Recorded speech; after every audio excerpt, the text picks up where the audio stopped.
Rolling. Hey YouTube, it's time to talk about the Atlas table saw.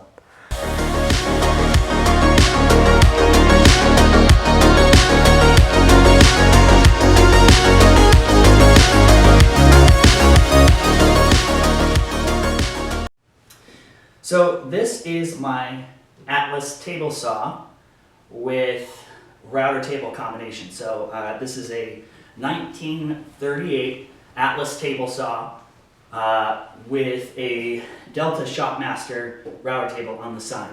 Some of the upgrades I had made to this from the original saw is I put on a Shopfox Bessemer fence, a outfeed table, a 1-horse Ballador motor replacing the Atlas motor, a steel pulley, interlocking belt, and a paddle switch.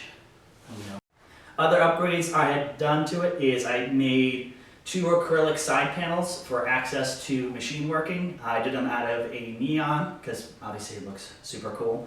And it also lets light into the table saw when I'm doing blade changes. The blade throat insert was made out of aluminum originally, so I had to make a custom one out of acrylic. So what I did was I traced it out and then used a scroll saw and some hand files to cut it to shape to fit inside the table saw. So now I have a 0 clearance throat insert for my table saw. The other thing that I also did is I made a dust collection port on the bottom with extension hose so that I can collect all the dust as I'm cutting. The benefits to some of these upgrades, specifically the motor, is now I went from a 3/4 horse motor that went 3,000 RPM down to a 1-horse motor that goes at 1,700 RPM. The nice thing about the lower RPMs is, number one, the noise is a lot quieter, and number two, I don't burn my wood as much because of the slower blade speed, and that's why I also use a contractor saw blade. So I use a 16th inch, 7-inch blade so that I can get the maximum torque out of it. So again, if you use a high torque motor like a 1-horse, a 2-horse, a 3-horse, or a 4-horse, the nice thing is when you use a smaller blade, you can take more advantage of those benefits. Because again, it's less friction, less resistance, and the blade won't heat up as much because again, all of that power is behind it. So again, the likelihood of this actually stopping mid-cut is absolutely 0.